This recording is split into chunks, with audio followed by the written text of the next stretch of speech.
Welcome to People and Profit, the show with the business stories you need to know. Coming up, the art of saying sorry, the lessons from how Facebook and Mark Zuckerberg have handled their recent string of controversies.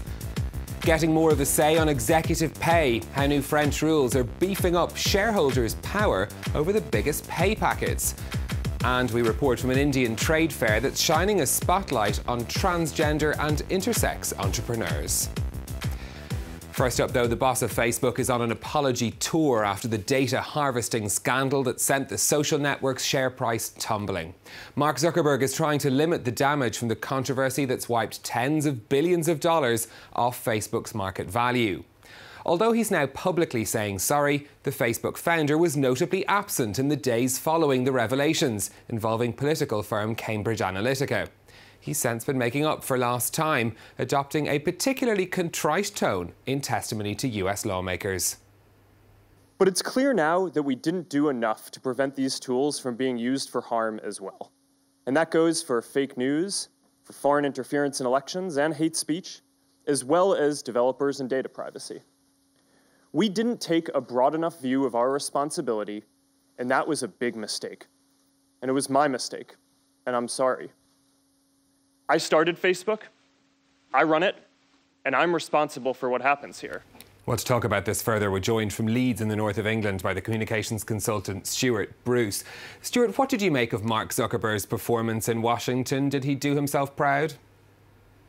I think he probably did better than a lot of people expected him to do. But one of my kind of fears is that it was too little too late. I think what he did do yesterday was to finally issue a proper apology where he acknowledged fault, expressed regret and admitted responsibility, because his previous apologies had been to say things like, "I'm really sorry this happened." If he had stopped at the "really sorry," that would have been good, and that's what he did yesterday. He actually gave that kind of firm commitment. And overall, how do you assess Facebook's strategy in responding to this data scandal? Did they act in the correct way, and what could they have done better? I think the biggest problem that Facebook had here was responding quickly enough, because I think the Guardian, New York Times first published the Cambridge Analytica story on the 16th or 17th of March, and it wasn't until the 21st of March that Mark Zuckerberg actually came out with a public statement, and that was simply too big a gap. I kind of, being involved in lots of crisis situations, I know it can be really hard for them to actually work out internally what's happened and to get all the facts available to them. But that was really too long to wait. And in that statement on the 21st of March, there was no clear apology like he gave in his testimony. What's the guide deadline then for companies when they find themselves in a crisis? How fast should you be responding to these sorts of events? I think one of the things I always talk to my clients about today is we used to talk about the 24-hour news cycle, and now we're actually talking about the 24-second news cycle. You've got to be able to react immediately. And that doesn't necessarily mean you've got to have all the facts available, but you've got to acknowledge that there's a problem, you've got to express regret, and those types of things you can do a lot faster than Facebook was able to do in this case. Is there a reason, do you think, that Facebook could have had for holding back? You know, was it the case that they wanted to be absolutely sure of their information before they made a statement? Oh, yeah, without a doubt. And I think before commenting on the specific detail, that was the right thing to do.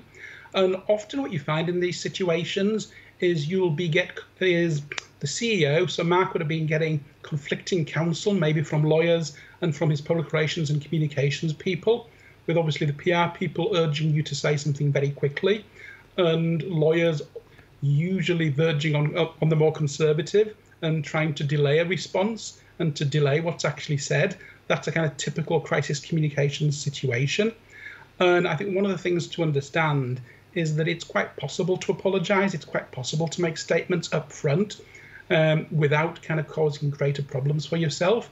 You just need to be careful how you do that, and to mean it, to actually say things that come from the heart. What's the danger of saying nothing in these situations? I think the danger of saying nothing is it allows a narrative to build up, which is really hard to shift.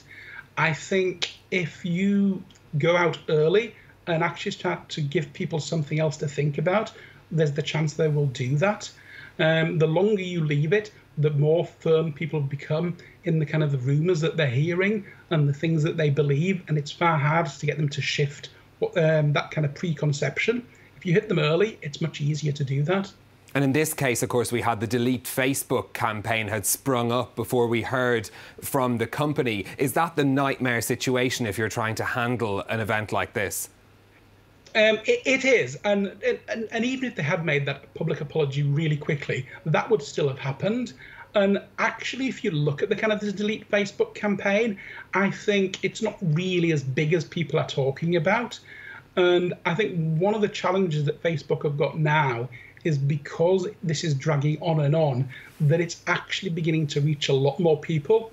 That people who normally wouldn't take an interest in that type of news are beginning to hear about it and beginning to kind of understand it. And ironically, I think the fact that Facebook are now taking some proactive steps, like sending people a message to tell them if they've been affected, is actually going to be the first time some Facebook users are alerted to this. Is this over for Facebook now then? They've gotten the message out there, they've made the apology. Have they handled the situation? No, it's far from over, because the apology is the first step. The next step is what they're going to do about it, and taking some kind of proactive steps to restore public trust in Facebook. But it's not just about public trust. It's actually about restoring trust by regulators. The reason the Senate is looking at it is they're looking at whether or not Facebook needs regulation. And I think it's also telling that Mark Zuckerberg has responded to the Senate's request to give evidence, but he has not responded to similar requests from the UK Parliament. And I think that's something that he needs to do as well, to come to Europe and to actually be accountable here as well. OK, and we will be watching developments in that story closely. Stuart Bruce, communications consultant, thank you very much for speaking to us. Thank you. You're welcome. Now, the best paid boss of a CAC 40 company will see his pay fall by more than a fifth this year. Carlos Ghosn is the CEO of the Renault-Nissan-Mitsubishi Alliance, and he'll see his base salary from Renault cut by 19% to €1 million. The variable elements of his pay will be reduced too. The change is an effort to satisfy the French government, which owns 15% of Renault. In 2016, shareholders had voted against Carlos Ghosn's pay packet, but their opinion wasn't considered binding. The rules around so-called say on pay have since changed, though, as Kate Moody's been finding out. Kate. Stephen, since 2013, French shareholders have held non-binding votes to approve or not how much bosses are paid. But a law passed in 2016 now means that shareholders' views must be respected. Companies that are listed on the stock markets have to hold 2 votes on pay and bonuses, one outlining a compensation plan for the coming year and one approving bonuses for the previous one. The results are binding and apply to chief executives and directors. The law stopped short of capping executive pay altogether. Now, the idea is to hold top-tier management accountable for performance and keep a handle on pay packets.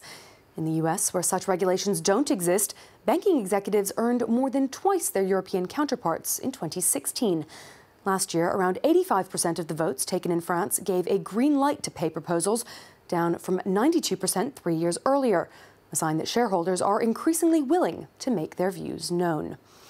The UK is seen as a leader in the Say on Pay initiative, becoming the first country to adopt it in 2003.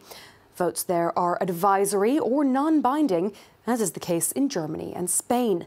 Countries including the Netherlands, Belgium and Sweden require binding votes. The split illustrates why the European Union has struggled to put together comprehensive policy on the issue of executive pay. Now, sometimes even non-binding votes can have a real impact. 2 years ago, shareholders in the oil company BP voted against a $20 million pay packet for CEO Bob Dudley, in a year when the company had reported steep losses. The following year, BP cut his pay by 40%. The shareholders' voice had clearly been heard. Stephen? Kate, thank you very much for that. We're turning next to India and an event promoting businesses run by the Hijra community. Hijra people who are intersex or transgendered often suffer discrimination and can be forced to make a living from begging or prostitution. Now in its third year, the Trans and Hijra Empowerment Fair in Mumbai is confronting these stereotypes. Nicholas Rushworth has the story. Around 250 transgender business people set up shop to confront stereotypes at the Trans and Hijra Empowerment Fair. Hijras, as they're known locally, face discrimination despite being legally recognized as a third gender. जो rural area है वहाँ पे ये लोग समझते हैं कि transgender का मतलब है छक्का वो लोग जाएगा या तो बच्चा नचाएगा या फिर मांगेगा या फिर नाचेगा बस यही काम है इन लोगों का और कोई काम नहीं है और इन लोग से दूर रहना है जो सोशल एक्टिविटीज़ है उसमें इन लोगों को ज़्यादा शामिल नहीं करना है Saris, shawls, jewellery were among the items on sale at 50 stalls. हम लोग जब 2 साल पहले हम लोग जर्नी की स्टार्टिंग की थी तो हम लोग द्वार में बेचने जाते थे सब भगाते थे चलो चलो हटो हटो ये लोग ट्रांसजेंडर है ये लोग हिजरा है चलो हम लोग नहीं लेंगे अभी सब आ रहे हैं हम लोगों से मिल रहे हैं हम लोग खरीद रहे हैं कुछ ऑर्डर दे रहे हैं हम लोग घर में पार्सल कर रहे हैं बहुत चेंजेस आए हैं Around 1,000 people attended the event, which is now in its third year. Initially, we had a very small-scale killing of few transgender persons, and we thought how it went through. And one fine day, we just realized that why not expose the trans entrepreneurs to a large number of audience rather than limiting it to 300, 400 people. Organisers said people from about half of India's states were present, a turnout they described as amazing. That's all from us for this week. Do get in touch with your views on the stories we've been covering. You'll find us on Facebook at France24 Business, and you can tweet me at NewStephen. Until next time, thanks for watching.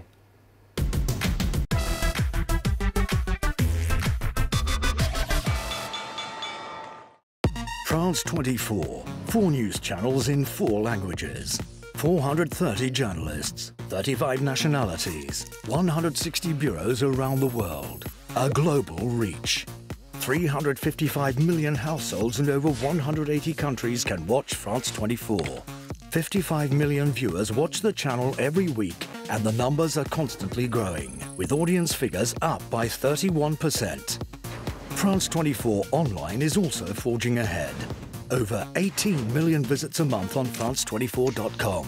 With 40 million videos viewed online, France24 is a leader on YouTube, while our 35 million Facebook and Twitter followers make us France's #1 channel on social media. To our constantly growing community of viewers, thank you.